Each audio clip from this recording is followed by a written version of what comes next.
Listen up, sports fans. Your favorite sportsbook, BetUS.com, is back for our 28th year of NFL action. With the industry's biggest sign-up bonus of up to 200%, BetUS offers our members the opportunity to cash in on all your favorite sports, including NFL, NBA, MLB, and more. We've also got hundreds of new casino games, including the coolest new European slots, and our live dealers are waiting for you at the table. Sign up at BetUS.com today to get into the action. BetUS, where the game begins.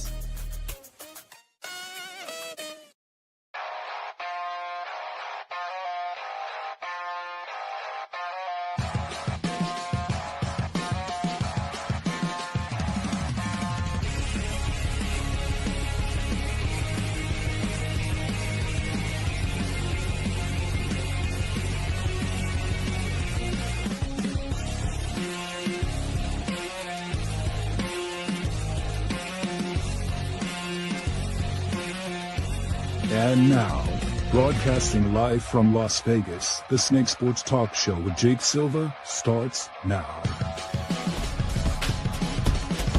There we go, ladies and gentlemen. We are live. I am super stoked on a Wednesday for what we got coming here for you on the Snake Sports Talk Show. Wherever and however you may be watching and listening. Chase, of course, partner Tron joining us. I'm excited for this one because Ben Strober of Locked On Wizards, we're going to be talking NBA. We got a lot going on, especially with training camp underway in the NFL, but there is so much to really unpack. I'm excited for this one because, man, next week, it's on. The NFL Hall of Fame game, Lions, Chargers, Detroit Lions, and Jim Harbaugh. I can't get enough of it, man. So I'm excited about it this next week. I know, I'm excited too, man. It's gonna be interesting to see what's gonna happen. And it's gonna be nice to see future coach of the Cleveland Browns, Jesse Minter, and that defense and what he can do and everything. It's gonna be nice. See, Chase is already getting geared up for it. So Ben Strober around the corner. I thought about this, and I think it is interesting to know that the NFL. Every year when we get up and into training camps, there's always certain things that we look for, certain rookies, certain, second-year pros, and guys that are going to honestly work hard to make the 53-man roster. And we know that it's not a easy thing to do. But we know right now that in training camps and what's happening is that there are certain players that are holding out. I'll get to the Cincinnati stuff here in just a moment around the corner, but I actually wanted to talk about what's happening with the Washington Commanders. We know we've been talking about them the last couple of weeks. We've had a couple of really good people on and many trustworthy people I know from David Harrison and multiple people. But my big thing is about the Washington Commanders. We know that they're bringing back the old vibes of the old Redskins logos and, of course, their colors. But the thing is, Terry McLaurin, their wide receiver, he didn't show up in camp, and there's things happening about the contract situation.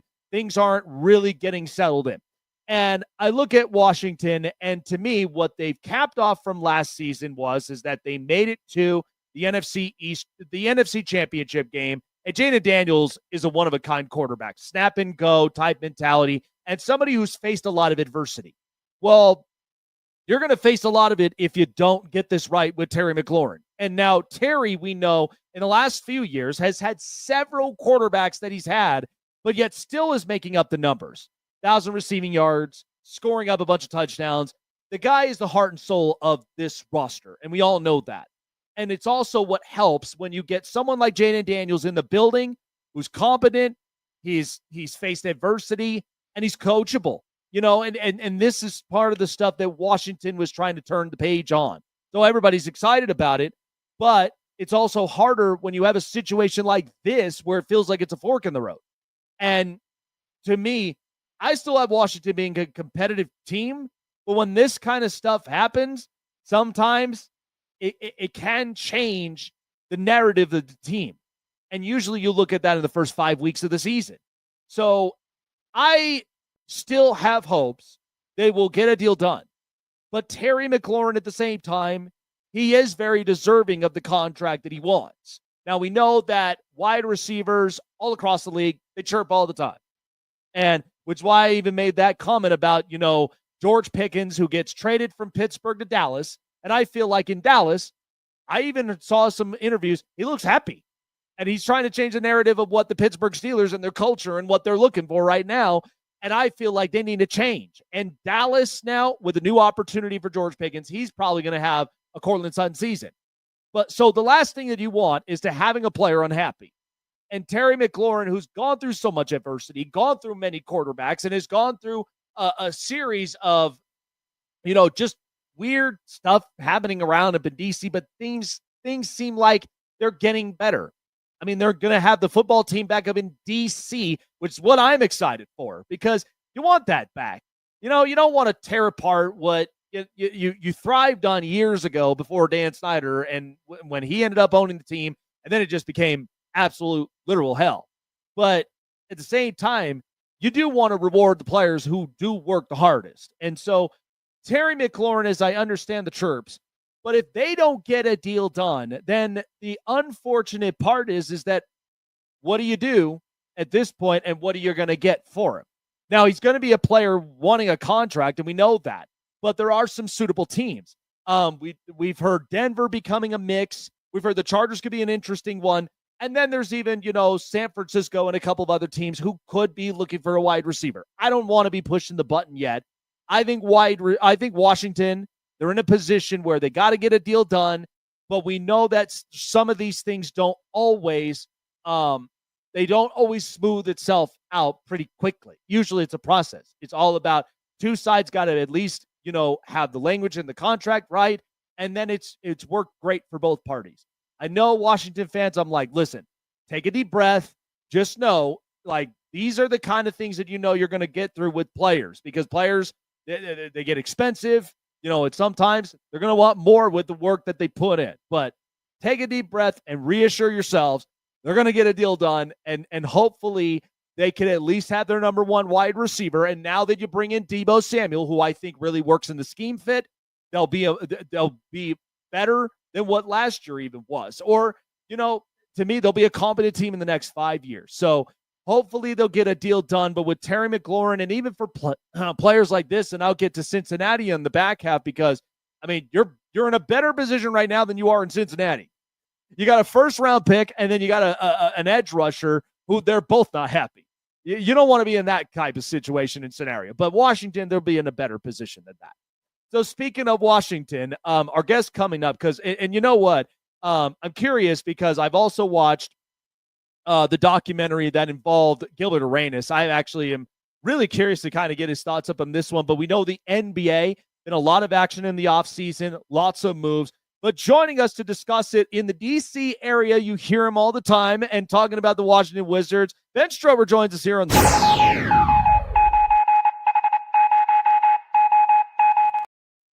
Now, we know you got the Washington Commanders colors up and in there, and see, there's already positive hopes that, hey, they're going to get something done up from here. But Ben, it is interesting when I look at the NBA and a lot of just the movements that happen. I mean, KD going to Houston and a bunch of others, and then there's these talks about LeBron James could potentially be up and on the move. Nothing set in stone yet. But we know that, like, the NBA and what we watched last season is you watch two small market teams go head to head in the finals. One of them made it all the way to the mountain. So when you think about that, does it kind of give you a boost of confidence and then some reassurance, even when covering the Washington Wizards, as long as you have, that maybe Washington, they look at it like, hey, the Pacers are looking good. The Magic ended up making up some moves. So it's like, why not us? Has there been some kind of has that kind of lingered on the back of Wizards fans' minds, looking at that and what we got last season? Yeah, absolutely. If you take a look at what Oklahoma City did this year, the 68 wins capped off by an NBA championship, that gives you reassurance as a Wizards fan, because Will Dawkins, the new, not even that new general manager, now it's been 2 years since he took over the helm to clean up the disaster that was left by the previous two regimes under Ernie Grunfeld and Tommy Shepard. He comes right off that Sam Presti tree, and he has instilled a lot of the same mentalities, a lot of the same strategies that we have seen from Sam Presti and Oklahoma City. One of the aspects we see is guys who will play 2 to 3 years in the summer league. And throughout the Wizards summer league, we always saw the guys playing about 2 games. A lot of the second-year guys like Bub Carrington, Alex Sarr, Keyshawn George. But I think there's a lot to look forward to with this Wizards organization because the Thunder took a very similar trajectory. You spent a couple years in the bottom. And essentially what you do at this point when you're in the NBA, the way you have to do it is you have to find a direction. And the direction for the Thunder was the youth movement. And they became the youngest team, I think, in history, if I'm not wrong about that, to win an NBA Finals. And the Wizards have one of the youngest teams in the NBA right now. I think they have 12 guys between the age of 19 and 24 years old. You have 9 former first-round picks from the last 3 years. I think 8 now, actually, after Blake Wesley was waived a couple days ago. But the Wizards have done exactly what needed to happen for such a long time, which was to tear everything down and just actually have a sense of direction through rebuilding and trying to establish a young core like the Wizards have. And not to say that it's 100% going to work, because it might not. Some of these guys might pan out. You could make the argument that the Wizards don't have a superstar player on the roster yet. And we know in the NBA how important that is, with the Thunder, of course, find a gem trading for Shai Gilgeous-Alexander, who becomes the MVP and the Finals MVP. Do the Wizards have that kind of player yet? It's too early to tell, but I like the direction that Washington has taken. And I think some of the examples we've seen, like Indiana's run this past year in Oklahoma City, does give you a little bit extra hope that the Wizards are trending the right way right now. So I've seen, with some veterans that are up and in this roster with CJ McCollum and Chris Middleton. And, because looking at Alex Sarr, I think the kid does have, the potential, and especially at the size that he's at, he's going to be that 4 that, is really going to tear things up from the defensive side and then giving you the added points from within the perimeter. So to add, the veteran, at least the veteran experience and presence up from here, because the most important thing in what we've watched is that, we got more physical play, especially with the hand checks, which I enjoy that because it makes basketball really interesting. So with watching that, and then even seeing just this roster in particular and what the game plan will be for this upcoming season, because we know with the summer leagues going on, youngsters, you got draft picks right now trying to work their way in on this roster. So seeing that and having these vets like Middleton and like McCollum, this is going to give them the step to where we got the right guys that are going to at least take the right kinds of shots and open looks, but then also add a little bit more of that physicality and defense to where it will allow the Wizards, from what they were last year, to hopefully maybe making themselves a little bit more in the middle of the pack this upcoming season, right? Yeah, one thing to note with this Wizards team is a first-round pick, a top 8 protected pick, is what the Wizards currently hold, but that does go to the New York Knicks if the Wizards do finish in a position that takes them out of the top 8. So finishing bottom 4 in the league would guarantee them a top 8 pick. Of course, they don't have to necessarily finish in the bottom 4. They could luck out in the lottery, which never seems to happen here in Washington, but you could still be excited about getting Trey Johnson, of course. I think what they have right now on the roster, and the veterans are going to play such a key piece, not because they're going to win you a bunch of ball games, because I don't think this team is going to win a lot of games next year. I do think they're going to improve. I would expect that win total to go up from 18. I'd say they win around like 24 to 25 games would be a good season, because you can make the argument that if they don't win more games this year, if you don't see key development from some of the young players you have, then that's not really a successful season. I know that the front office doesn't really have the interest of losing that top 8 protected pick, because they had Will Dawkins on the ESPN broadcast during the summer league, and they asked him, they said, hey, Will, the East is in a very advantageous situation for a lot of these teams right now because of all the star players that are currently going to be out for the season, and everyone seems to be down right now. Is there any chance you guys flirt with the play-in? And very diplomatically, he said that they had no interest in losing the top 8 pick. He said, we want to get to where we believe this organization can get to, but we don't want to take any shortcuts. We don't want to skip any steps in that. And I think another year of bottoming out and having the development throughout the regular season is what's in the cards for Washington right now. Now, the year after that, when they hopefully add another super talented player to the roster next year, and tough news for Elijah Arenas, a guy that was definitely on the radar for Wizards fans, actually, given the ties with Gilbert. And then he was probably going to be one of the top picks in the draft next year, potentially. He'll be out for the year with a torn, I think it was meniscus that they reported just like 15 minutes ago. But if you get one of those talented guys in the draft and pair that along, hopefully you see development out of Alex Sarr, as you mentioned. He needs to get more physical around the rim and be the kind of beast that he can, because there's at times where he'll get down there and he finds himself in a good position, but he's just, he just kind of lacks the mentality. He's a little bit too soft down there at times. And I think that's one thing that needs to change. But if they get development from all those guys, find the key pieces they think that can be there for them long-term, that'll allow them to really make some moves in the offseason, because they're going to have a ton of financial flexibility as well.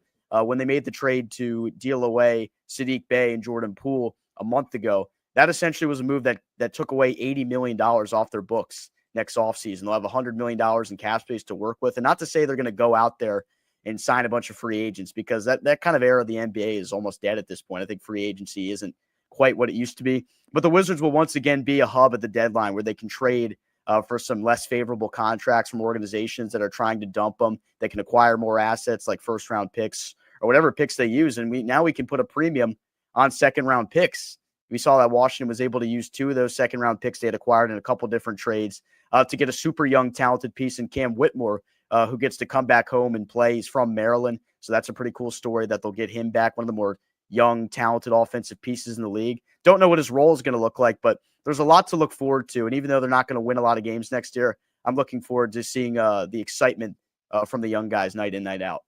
So it's interesting, and I'm actually glad that you shifted it up onto this area, because of the fact that just the area of the NBA we can see is vastly changing, and where you start to see a lot of these young teams who rely on, getting into the top 8 in the draft picks and getting the youngsters to build them, develop them. And even if you go and you trade away a star of what the Thunder did with trading away Paul George, they get SGA out of the Clippers, and people are thinking did the Clippers make a mistake on that? I'm like, no, the whole point of it was you wanted to get another star. That's what Kawhi wanted. So at that point, you start looking at the slow growth and build of the young youth.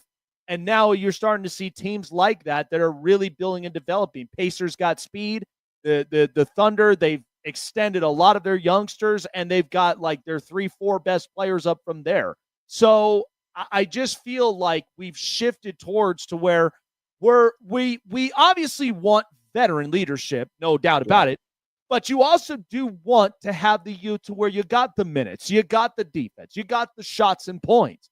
But when I start looking at it, even from college hoops, because I love watching college basketball every year up in March when the tournament comes on, and because with the NIL and the transfer portal as well, it works perfectly for college football, because every year I always know that there's going to be a day one player ready to play, or somebody that's going to fit my 53-man roster. But when I look at the state of the NBA, players now are going to be coming back into college, not just particularly for NIL money, but because some of them, they want more of the experience. They want to be more prepared coming in the NBA.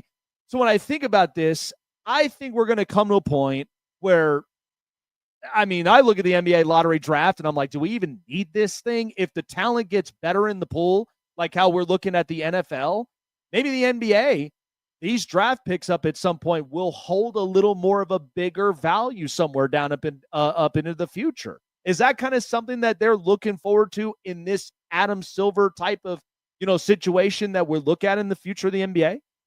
Yeah, because I feel like we're starting to put more of a premium on second-round picks in the NBA. And just growing up, I'm a young kid, 21 years old. Second-round picks were pretty much an afterthought. You never even really heard about the dudes that were taken in the second round. You mostly would stash them on your G League roster. They'd play there for a couple of years. Sometimes they make it and become great players. I know Jokic is the best example of that, one of the best players ever, drafted during a Taco Bell commercial or whatever the lore is behind that.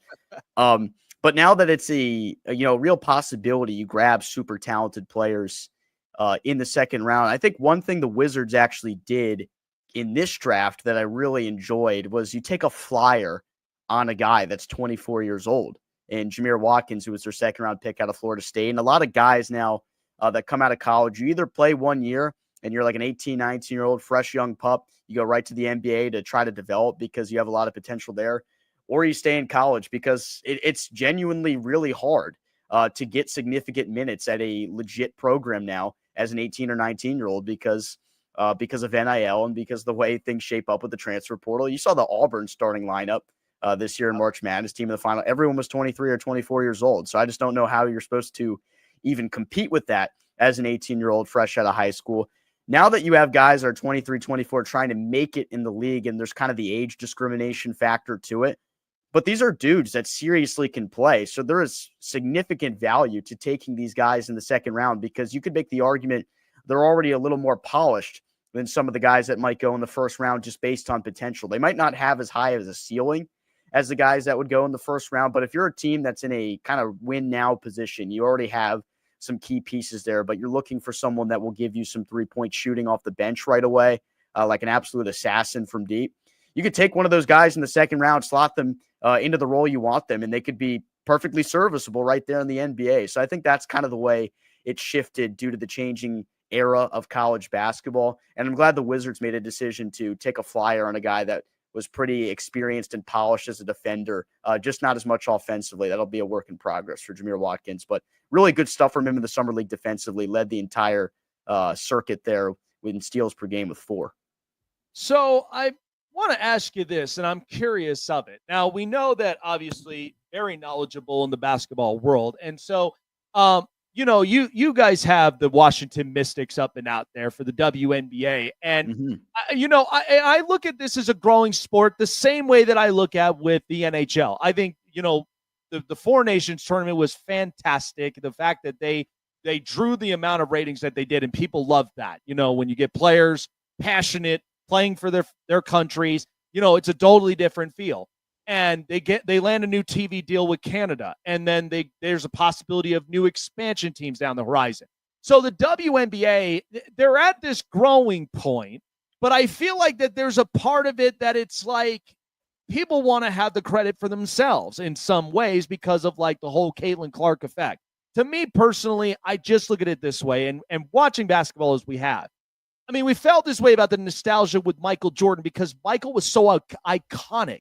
Nobody really knew how to really contain it or defend it or any of that. And then it was just like, instead of like really kind of throwing shades, we want to embrace it. I mean, the Jordan brand, the Air Nikes, and it was just like basketball had a style. It had a flavor to it.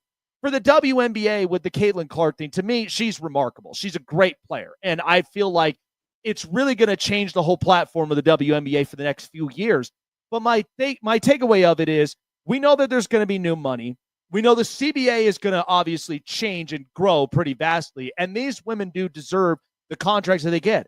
But my big thing is that when you look at someone like Caitlin Clark, in my opinion, I look at it as more of an asset than I look of it as, well, before she even got here, we had players. I'm like, we're aware of that, but it's like she's the pillar that's really causing the jump to now get larger. So when you look at this of the growth of a sport, because in my opinion, I want to be able to support the valuable asset that I have that I know is going to affect many of these young athletes around this league to where I got shoe deals. I got endorsements. I'm in commercials. I'm getting bigger contracts. So when you think about that, and even with just the Mystics, and it's like, will that eventually, like, because I think they need to get it. I think they need to get it together. They're going to get paid. The money's going to come up. What has been kind of your thoughts in this situation? Because to me, I would hate for a growing sport to not know how to really get this in line to where now the officiating's better. And then all the players, they're getting all of their cuts because of that one valuable asset. It's such like a cut and dry issue for me because it's just, there's so many different ways to look at it. And I'm really glad you brought up the value that Caitlin Clark has brought to the sport, because there was an article, maybe it was in The Athletic, I can't really remember, but they had economists really check out exactly how much she was worth to the WNBA, and they determined that Caitlin Clark was worth $1 billion to the WNBA. Like, she had generated $1 billion worth of revenue based on everything she does for the association. So that's just remarkable in itself, nonetheless, of how good she is and why she's the transcending talent that really took over the sport. and made it into what it is the past couple of years. And now you've got some flavor with the other players that have, also come in the upbringing and people have taken notice of that. I think Clark was a pivotal part of that because people started to notice women's basketball as a sport. And there's always been a ton of talent in the WNBA. It's just been overlooked. There wasn't the star that the sport necessarily needed to get things going for people to notice some of the other best players that were part of the association.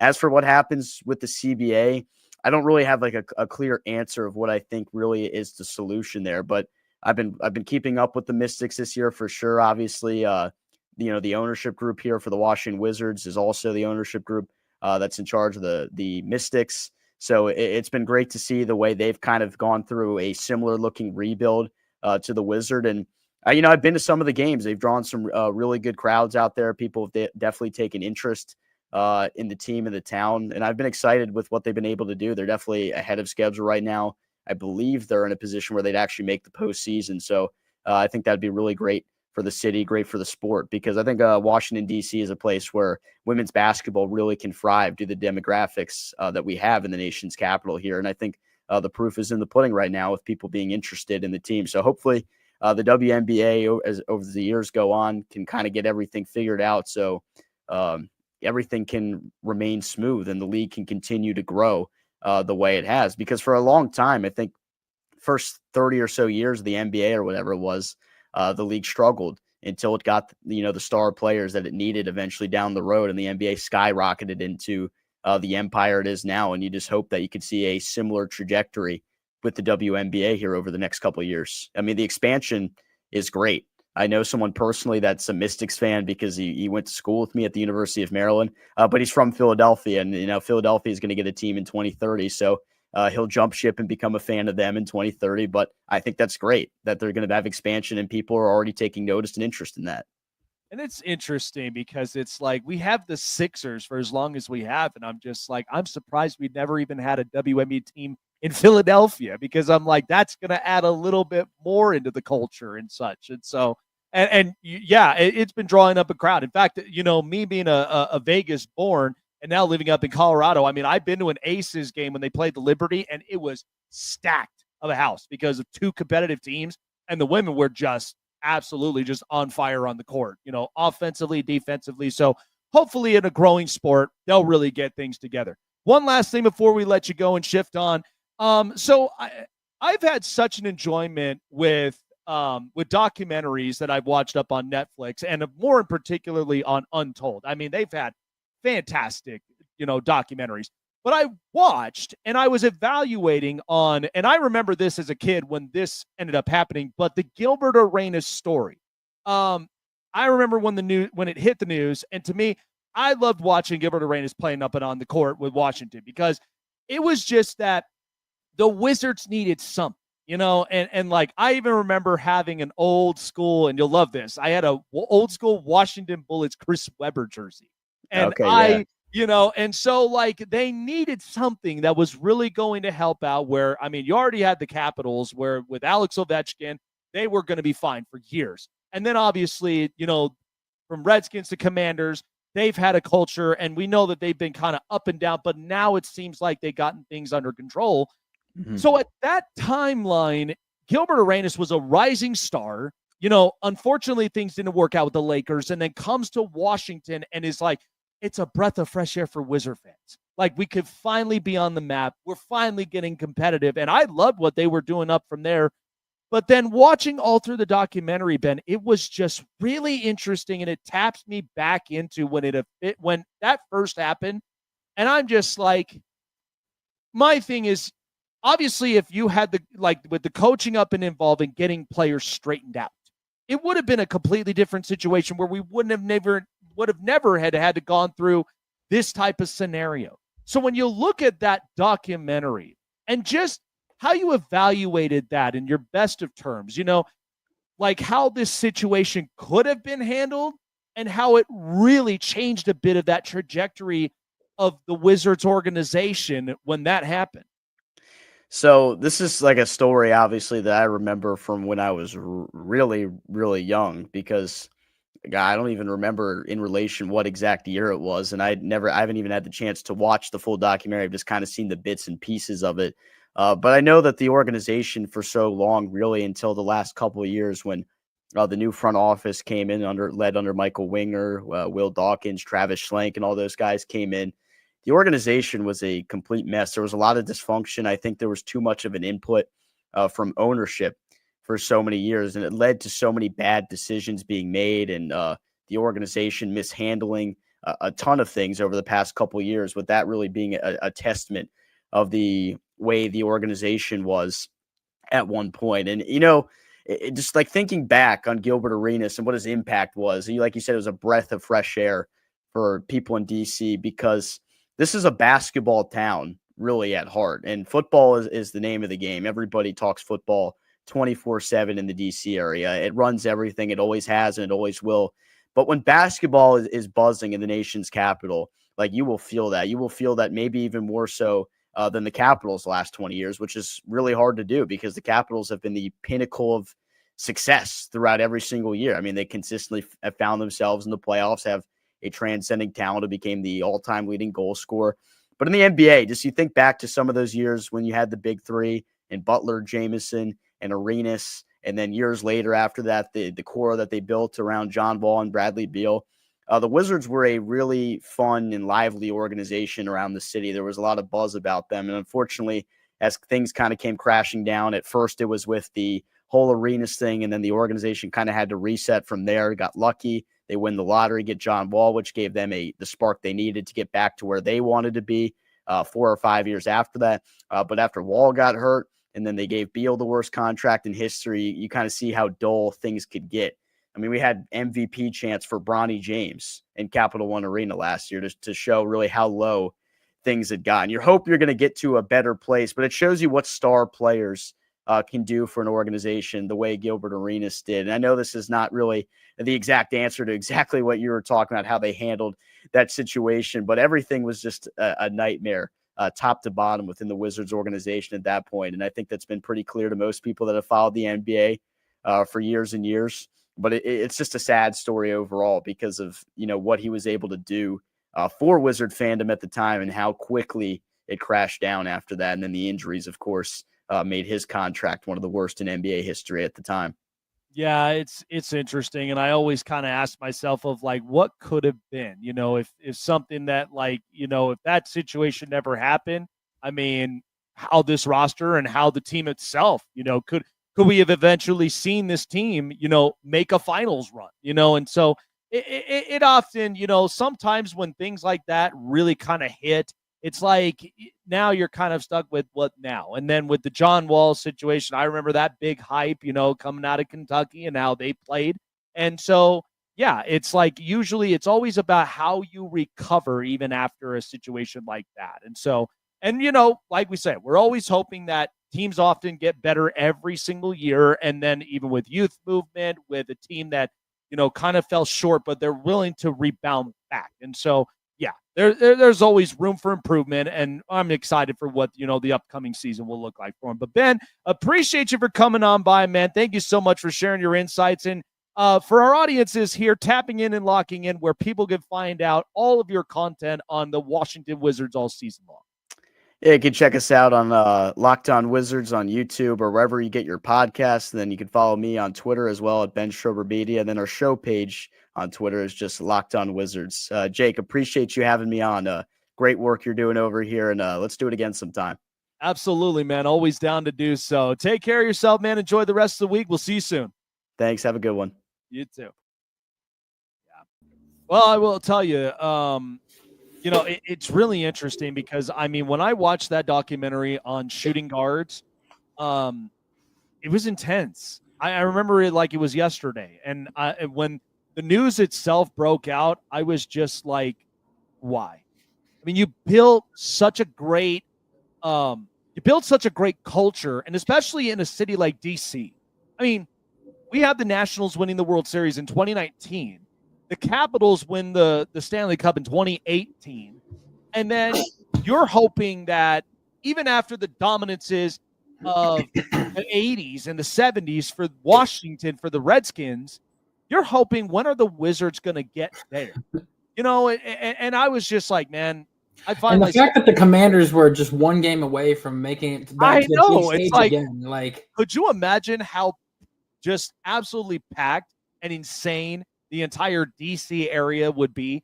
I mean, there's a lot of, it's a great, honestly, if you've never been, I mean, I know it's very political, but the art museums, a lot of the artifacts, it's definitely well worth putting it on your bucket list to travel. oh yeah, no, I've been there several times. Got to actually, I made the choice between going to the Holocaust Museum or going to a Nationals game that day, just because, I told myself I'd be back in DC again to be able to see that kind of stuff, and I'm a history person, but it's also like I don't know when I'll get to go to a Nationals game again. So I'm just like, I want to visit every baseball stadium and football stadium. I'm going to go see a Nationals game. And they ended up winning that year. I think that was the year that they went to the World Series, but it wasn't until like towards the end of the season when the record started getting better, just because, at that point in time when I went, they were like, I think 10 games out of the wild card. And then that's the year that they made it to, like, they were the last wild card spot and ended up going all the way. So, yeah, and it's insane. And they didn't even have the best record in baseball. They didn't. And they leaned on the back of Steven Strasburg and carried it all the way to the World Series. Yeah, that pitching rotation was just unbelievable. But it was Steven Strasburg, Max Scherzer, and I forgot who the third guy was. It was Anibal Sanchez, I remembered, and Patrick Corbin. Yeah. It was like, God. There was so many really good arms. But yeah, that's why I'm just like, and I think it's a great thing too, what he mentioned about with just the platform of the WNBA, because I don't understand this shade on Caitlin Clark, first of all. It's like she's a valuable asset to you. And it's like, you're the reason your sport is growing. Why look at it as like she's an enemy? Like, It's not all just about her. It's what she's willing to do to help you in your situation where we got expansion teams. We've got new money in CBA contract agreements. And then we got endorsement deals and shoe deals. Like, wouldn't you want more of that? I mean, when Michael came around, it gave us such a nostalgia to where then you got talented players like Kobe, and then LeBron and multiple others. And it's just like, why screw that up? But we got a lot to talk about. So coming up next here, Chase, you're going to love this one. I was actually listening on, and you would be surprised. This is why the San Francisco 49ers, it is all or nothing for them this upcoming season, and I'm going to tell you why coming up and after the break. So since 1950s, Maker's Mark has been the pivotal mark of making the most delicious single-barrel Kentucky straight bourbon for many, many years. And so with the best flavor, and at the same time from some of the many distillers there that have made the matriarch of what Maker's Mark is all about, and leaving their mark for being the best delicious bourbon that you will ever taste and purchase, and to be able to enjoy it with all the best people, whether coworkers, family members, friends, even your spouses, whatever your mark is in your life. Make the same mark with Maker's Mark and see why that the journey, even for as long as it has, why they are always the best of the best.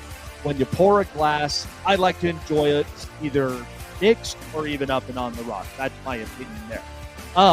But get yourself a bottle today and see why that red mark on every single bottle always means something pivotal. Whatever it may be. Enjoy responsibly, 21 or over. Make your mark with Maker's. Looking for a show with the best takes and opinions? Want a show with the best coverage around the world of sports? Jam-packed with an all-star interview lineup? Then the best place to find it all, sports and entertainment, is right here. Join Jake Silva on the Snake Sports Talk Show, presented by SeatGeek and BetUS. Weeknights at 8 p.m. Eastern, 5 Pacific on Sports Wave Network. Want to find your seat for the event of your choice but can't get one that fits your desire or your budget? Well, my friends, SeatGeek has you covered. SeatGeek is the official sponsor of the Snake Sports Talk Show. With a list of over hundreds of events to choose from, SeatGeek will assure you that you won't miss your seat with the amazing view of your choice at the most affordable price.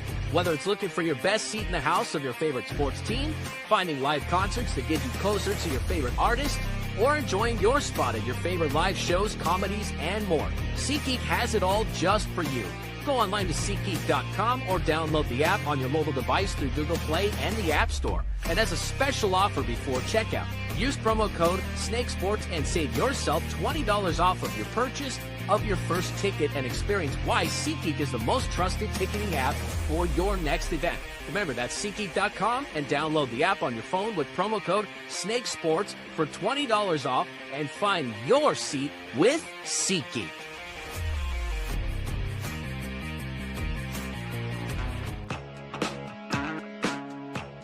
So, I love listening to morning sports every single morning. It's how I really prepare for the up-and-coming season and also prepare for the show.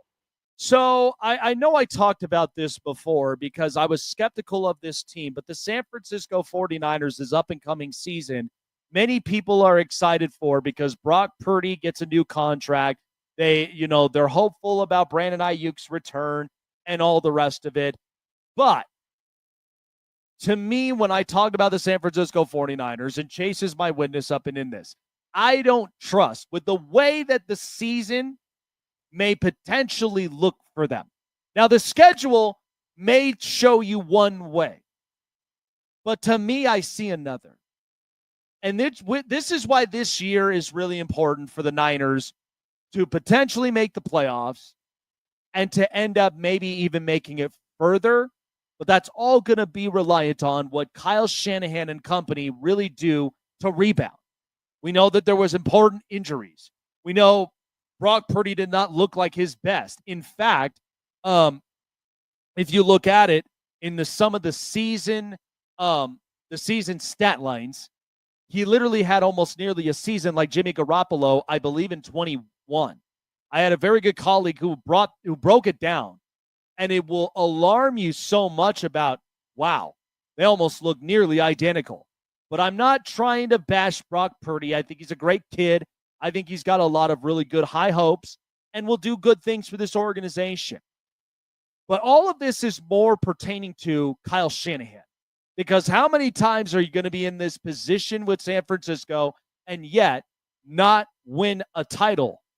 And we know that a lot of it is that Kyle Shanahan at times, has tried to get full control and has tried to pivot his way to where the Niners could eventually win a Super Bowl, or even at a time when he was up in Atlanta. I mean, everybody all remembered how exciting it was in that first half against the Patriots in Super Bowl 51 when he was an offensive coordinator. And then all of a sudden, the rest of the history from there. But Kyle Shanahan has been to multiple Super Bowls with San Francisco and has been to multiple NFC title games. And all that Niners fans are hoping is the day that they would be able to turn the page and make it happen and not be in their way. So why I don't believe this Niners season is going to come into fruition with what many fans are optimistic for is a few reasons. Number one is, you paid Brock Purdy high amount of money. What happens with quarterbacks in the first year when they get high amounts of money on their new contracts? They often become inconsistent, or somewhere down in the rest of that stretch of the season, they get hurt. It just happens. Okay, I mean, we've seen this with multiple players. The other part is your players, Christian McCaffrey, George Kittle, and multiple, even Trent Williams. Some of these guys are going to get old. Are you going to trust a lot of that young core? And here's the thing. I don't even know what Brandon Ayuk is going to look like post-injury. Is he even going to be productive this upcoming season? Ricky Pearsall. We know that they got a rookie in Jacob Cowing. And then the Jawan Jennings contract dispute. San Francisco's going up through a lot. What I ended up finding out, and this might actually shock Chase here a little bit, but I ended up finding this out. I didn't believe it at first, but I was thinking to a lot of Niner fans, is that you get excited about San Francisco and then they look good in the first 3 quarters. You know what Kyle Shanahan's record is in the 4th quarter when they're trailing by 8? He's 0-43. That's alarming. What that tells me is Kyle Shanahan doesn't have a 4th gear. There's no adjustment. Why you look at a lot of these veteran coaches like Andy Reid, Jim Harbaugh, John Harbaugh, and multiple others, what do they all have in common? They have a 4th gear. It's all about trust and culture. That's what they're all about. And when you make an adjustment, you got to be sure that you trust the adjustment for it to execute. And unfortunately for Kyle Shanahan, there's not a ton of trust there. He's got no 4th gear, which makes it harder. And then when he tries to adjust, it seems like he's the one getting in the way. So this is why this season is so important for San Francisco, because you've heard it from Niner fans every single time. He gets there, but then we lose out. Whether it's a Super Bowl, NFC Championship, whatever it is. I mean, that's a very talented roster, but too, you lost that many players in the offseason, and then you're dealing with the contracts, you're dealing with the cap space. I don't know. I hate to break it down to Niner fans, but this season may look scary to them. I mean, I got the Rams winning this division. I know Seattle's defense is going to honestly be competitive. And as far as the Cardinals, could be interesting.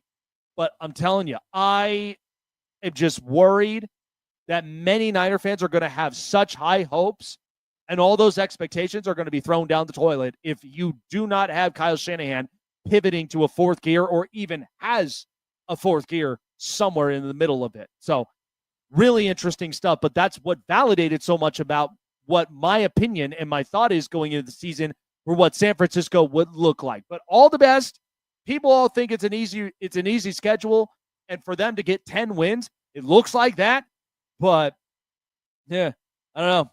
It will be interesting. Chase the news. This is the Hot Press. How alarming is that? I didn't believe it until I literally heard it, and then all of a sudden it was true.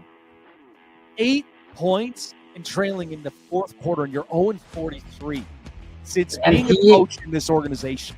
If he was a better coach in the 4th quarter, he'd have 3 Super Bowl rings right now. He would, and that's why it was like, 3. I think because I've talked to many Niner fans, and I've actually heard a couple of them that they're just like, Kyle has to get something done, because a lot of this ties into Jed York and how they really have ran things in the past, and we know with John Lynch has had his fair shares, but we know that there's been hits and misses.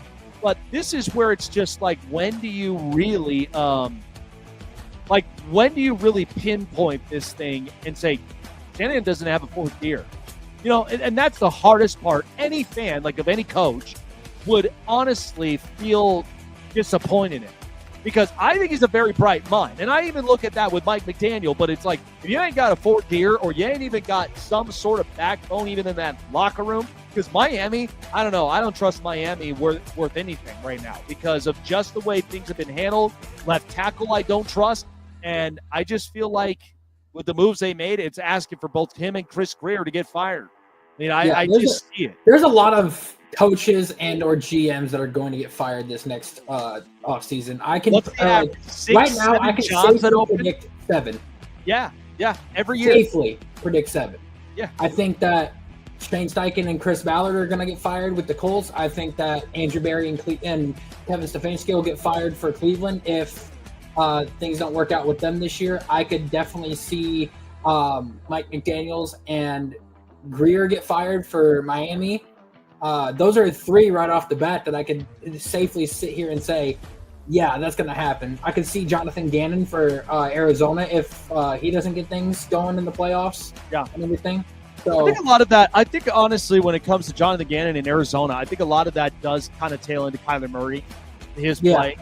Because it's like, don't leave us in a position to where it's like, do we really want to think about drafting a quarterback? Because then that's where a lot of questions start to pose. I feel bad for Indianapolis because that roster just is, it's so good. But I mean, I watched that video of AR in training camp. Really? Overthrowing Mo Alley Cox? Like, this is not looking good, Chase. Just wow. That's all I got to say. I mean, shocking dark horse candidate that I can see getting fired. Maybe not the GM, but the coach. If San Fran doesn't work out this year, yes, they have a bad record, I can see Kyle Shanahan getting let go. Yeah, that's what I'm saying. If he ain't got no fourth gear, don't tell us don't say we didn't warn you. This is why we have our show for a reason. So I mean, and same thing with the Giants. Like, they already gave them the ultimatum. Like, either have a good season or you're gone. Brian Daboll and Joe Shane are going to be gone. I feel like Joe Shane's more in that hot seat. Brian Daboll, if he gives you a fighting chance, then I could see it where it's just Joe Shane. But I can see it just Joe Shane as well. But that's already 6 teams right there. That's 6 teams that you could definitely see, at the end of the season of this next year, possibly looking for a new coach and GM. Yep. And it's insane. But as we go through the off season right now and all of the training camps that are happening, there is quite a few players that have either been carted off the field due to injuries or are on the injured reserves or physically unable to perform list due to other obligations. And a lot of people are questioning whether or not it's that they're actually staying in game shape during the offseason. I'm like, guys, you've got to realize, like, these guys are just getting back from having 4 or 5 months off. They're getting back into the swing of things. They got to get back to their physical, like, game shape and everything. It's going to take some time and everything. So you are going to have issues with what's going on. But I have heard that Terry McLaurin, if things don't work out with him, he will be on the trade block, and they're asking for a high second-round pick in order for them to move on from him. Do you know how many teams right now, because I even saw the spinning wheel, do you know how many teams would be on top of that? Oh, like 100%. Like I said, I think that the best fits that could happen for a second-round pick, I could see the Chargers becoming one, because to me, Terry McLaurin is a perfect example of leadership and somebody that can be in a healthy environment, because no shade against Washington, but because they are building up to be better, but to even have a competent coach and then have the quarterback. Because remember, Jaden Daniels, that was his only rookie season, but to upgrade to a quarterback who's been doing this for 6 years, I mean, Terry McLaurin would be like in heaven at this point. And then you look at a couple other spots. I saw some, like the Raiders were in a mix, which kind of interesting, but it's just like, look, you did this with Devontae Adams. Are you willing to want to do that again? I mean, I love their pick in Jack Besh. Like, that kid, hard worker. I think he's got a lot of really good stuff. So you pair him and Brock Bowers together. That's actually going to be a very good duo for the next couple of years. But there are some really, really good teams that are up and out there. But it depends on the ones that they know that they would really look for. Oh, that's that piece. That's that piece that we need. Yeah. I mean, while we're on the topic of, certain players and everything possibly being the reason that they're leaving or coming somewhere, let's go to Cleveland. I mean, we have seen 2 things come out of Cleveland recently. One is that their new alternate helmets came out today, where it's just an all-brown helmet with orange stripes. Was that? It looked pretty cool. I do wish that they would make the dog their permanent logo and put it on the side of their helmet and everything. Oh, I would love that. That would be cool. The dog pound. Oh, yeah. The dog, like the one with the sharp collar. I love that. The second piece of news that we've been seeing coming out of Cleveland recently is that Jimmy Haslam has a lot of ties to the Manning family. Peyton loves him. Eli loves him. They say that he's a fantastic owner, and he wants to win. He wants what's best for the team. He wants Like, he's doing everything that he can to try to make this team successful. It's just not going their way. And there's been a lot of sources saying that Arch Manning, if he has a very successful and very good season this year, could skip his senior season for now and come out in the draft next year. And there's been a lot of rumors floating around that Jimmy Haslam has been, trying to lure Arch Manning to Cleveland and get Nick Saban out of retirement to be the head coach. So I was hearing a lot about that, and to me, it's just such an interesting situation for a few reasons. Is because, number one, like the Arch Manning thing, that's just so Jimmy Haslam because he's got to have a star in there. But I have to see what Arch looks like this upcoming season, and especially when he comes into town in Columbus. I have to see what Texas' season looks like. I still have him as marked to getting into the playoffs. But, again, I have to look for tangibles. I have to look for more than just the sample size I got. Now, as far as for Nick Saban, Saban has been in the NFL before in the past as part of a coaching staff. But, however, it's hard because one of two things. Number one is his ceiling going to be like Pete Carroll?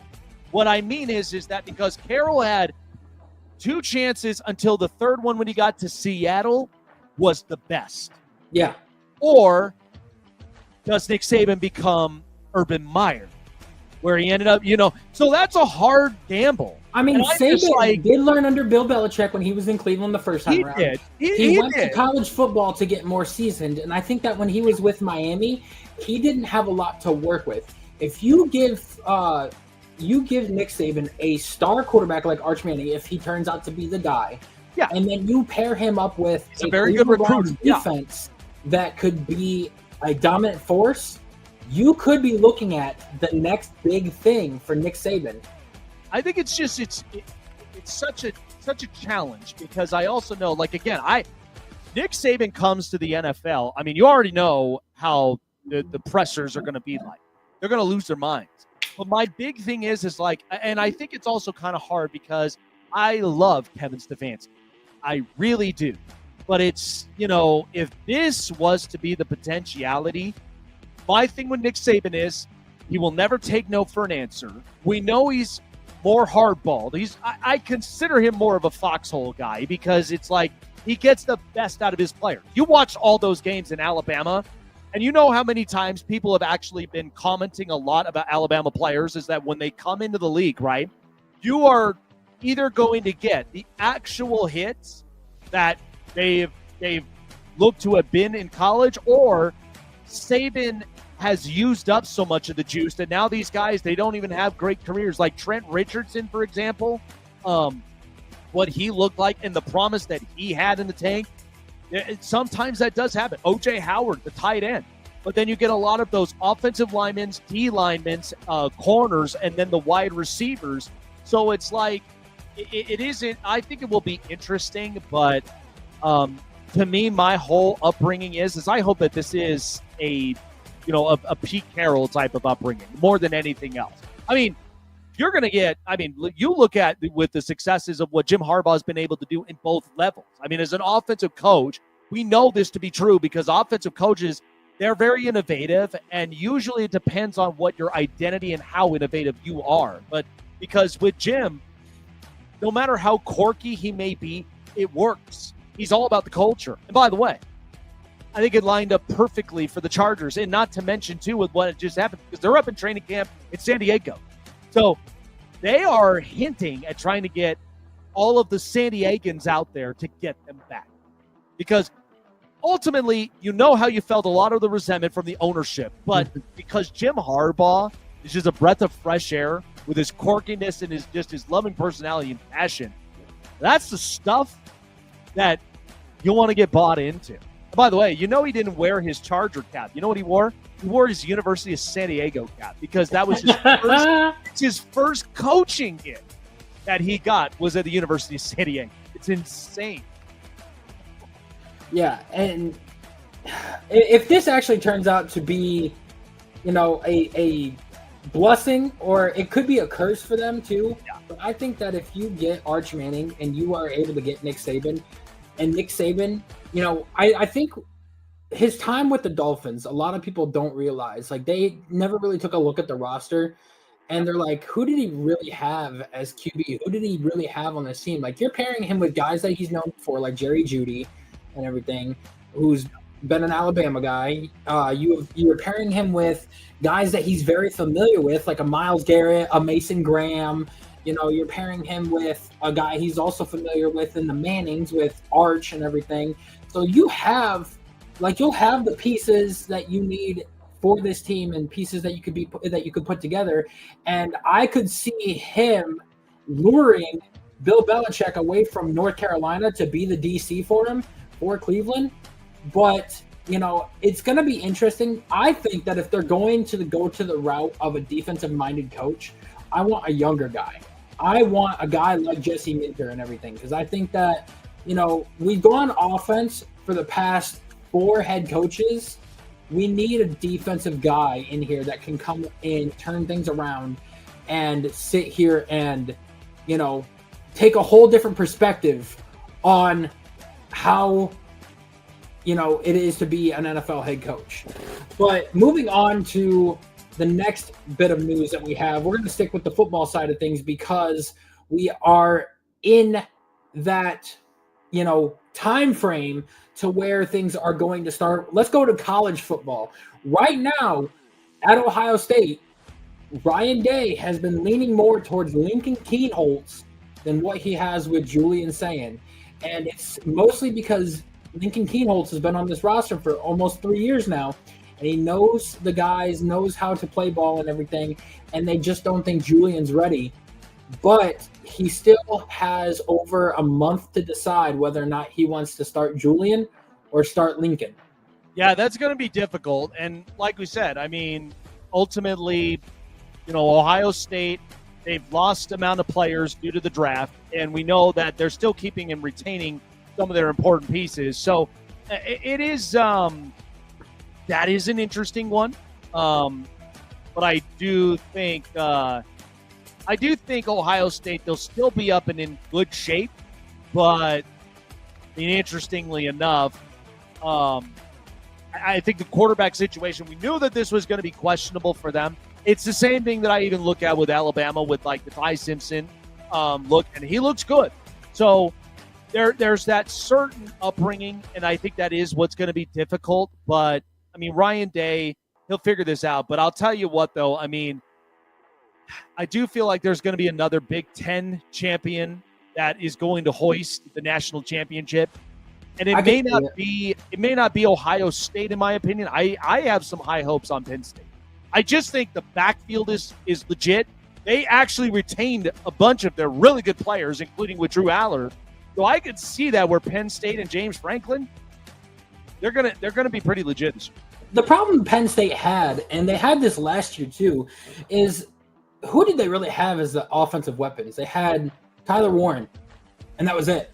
Like you didn't have any guys that really stuck out. Nobody that, you know, could make a difference and stuff going down the field and everything. And I think that Drew Aller, realizing that he needed a lot more work on his footwork and timing and everything, was a huge thing for him. And going back, you know, to play one more year was definitely needed. And I think that he's going to come out this year and like show people up and be like, all right, you know, this is Penn State's year, because they were literally one throw, one play away from, you know, making it all the way to the national championship and playing Ohio State. And that would have been, you know, a dominant scene, you know. Oh, yeah. But I agree. It's going to either be between Oregon or Penn State this year for the Big Ten to represent. But you know what's funny is of the teams, they all have a similarity to each other, because if you think about it, Michigan, when they won, they had Donovan Edwards and Blake Corum. And then when Ohio State won, they had Quinshon Judkins and TreVeyon Henderson. These two backfield guys are legit NFL prospects, right? And that's why I think, you know, Penn State, they're utilizing exactly that recipe of success that these last two national champions have done. And furthermore, I think the hardest thing is like, now they do have a bigger tight end as well that's a little similar to Tyler Warren. May not have the upside potential, but is kind of closest to it. So that's where I think, Penn State, they've never been known to have an over-the-top receiver. I mean, they had a couple that they thought about but entered the transfer portal because they wanted more money or they wanted to go into a plug-in in a different offense. But I do know this, that even the last receiver that they had, Chris Godwin, was their only one that I know that actually had that potential. But and Parker Washington as well, but he got so far down on the Jags depth chart that he never really got a chance to show himself. And I do think that if he actually was on a team that was needed a wide receiver, I think he could be a potential wide receiver 2 or 3 for a certain NFL team, whichever one. But it's interesting to see what's going to happen and how it's going to go. And, I know that this next year we have a lot of offensive prospects when this year it was more defensive side. You're going to have a lot of QBs drafted in the first round. You're going to have a lot of offensive linemen drafted in the first round. And you might have a couple wide receivers drafted in the first round this year. And I think that that's one thing that you're going to see Cleveland go after is an offensive lineman and a safety. You're going to see them see the Saints go after a QB. You're going to see a couple other teams go after some. So it's going to be interesting. It seems like every other year we switch back and forth between a defensive heavy draft and an offensive heavy draft. But now it's going to be interesting to see what college football has to offer this year and what they're going to bring. And I have been hearing that, the NFL, or not the NFL, the NCAA, Players Association and the NCAA as a whole have wholeheartedly been contemplating on getting a commissioner into the league so they can start managing everything. I mean, they should. I mean, we've been talking about getting a CEO for a long time, so they should. Yeah. They're fully throwing around the idea and thinking about it and actually going to start talking about it and voting on it probably at the end of this year. Yeah. I like I said, I because there's so much and there's new money going around, you just have to be able to get stuff in the line. So yeah. They definitely. All right, Jason the News. This is the Hot Press. Good stuff, man. Ben Strober, shout out to him, man. Really good stuff here, talking Wizards and talking basketball.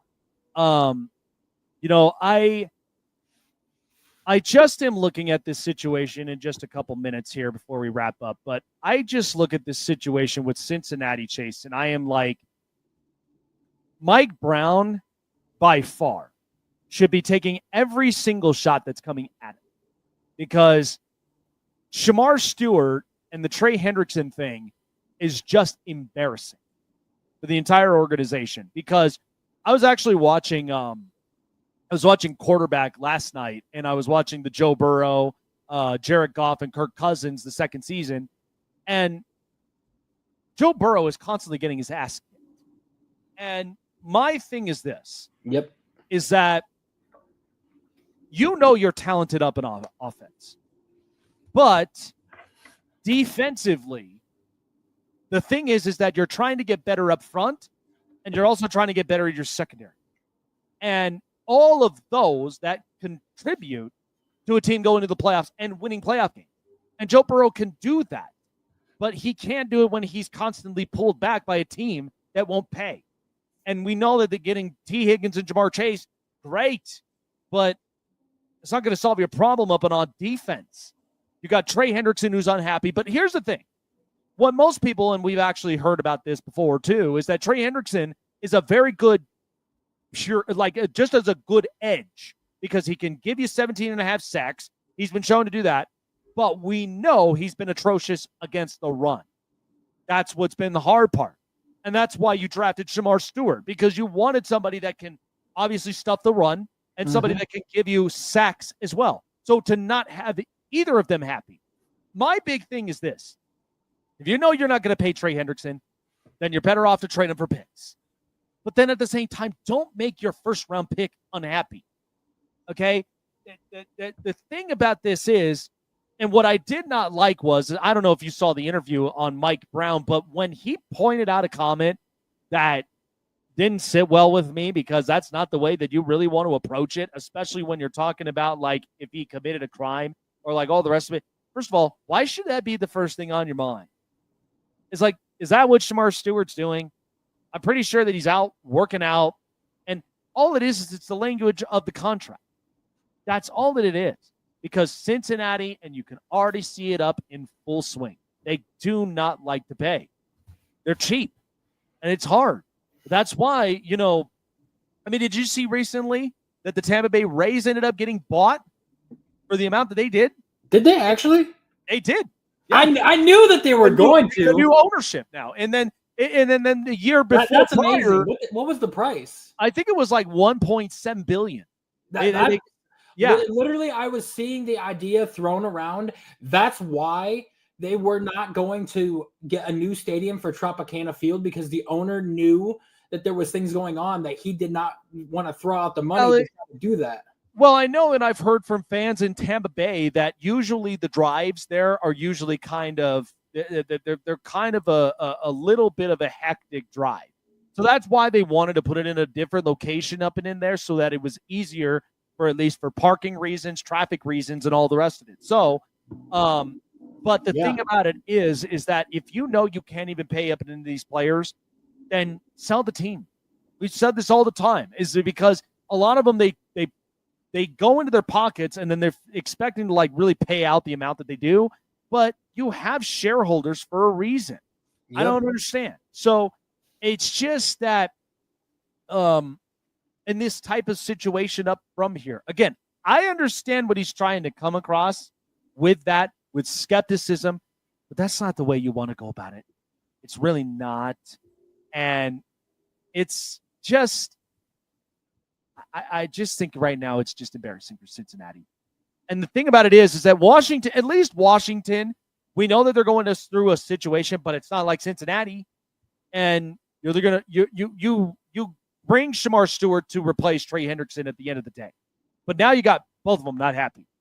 And that's going to make it a lot worse for Cincinnati, and it's going to be a lot worse for Joe Burrow too. Because I don't think Joe Burrow, I don't even think that we will ever see him win a Super Bowl in Cincinnati. If he leaves, that's it. And that's the last thing that you want for an organization. I understand it, with the whole thing, but you have got to be able to make your players happy. And that's where Cincinnati, once they got up and into the Super Bowl, it's like people didn't realize how they would handle it. Like they didn't even know how to handle it. So get your stuff in check, because at the end of the day, if Shamar Stewart goes back to Texas A&M, now you've lost a first rounder, and that's a waste. And if you lose Trey Hendrickson, if you lose both, not a good season for the Bengals. Not a good season. Baltimore is going to be well ran, and they've got their stuff together. Pittsburgh, I don't know. And then you got Cleveland with a great defense. So, not all in the cards right now for them to just literally flunk this up. I really hope that they don't. So, it's absolutely insane. It doesn't take much to actually pay somebody. So, it really doesn't. And neither should it be this complicated. But appreciate everybody for coming on by. Once again, a shout out to Ken Strober, our guest here, talking some Wizards basketball. Appreciate him for stopping by. And of course, as usual, always got some good stuff up and around the corner for everybody for the next couple of episodes on the Snake Sports Talk Show. So just you wait until we see what we have up in store for you guys. Thank you all for coming on by, guys. Remember to check out our website to go through and look at our episodes at snakesportstalkshow.com and merchandise and so much more. Leave also a comment. Leave us your thoughts and reviews there and up and onto the show, because we'd love to hear from all of you guys as the fans. Take care of yourselves, guys, and we will see you guys in the next episode of the Snake Sports Talk Show. Take care, everyone.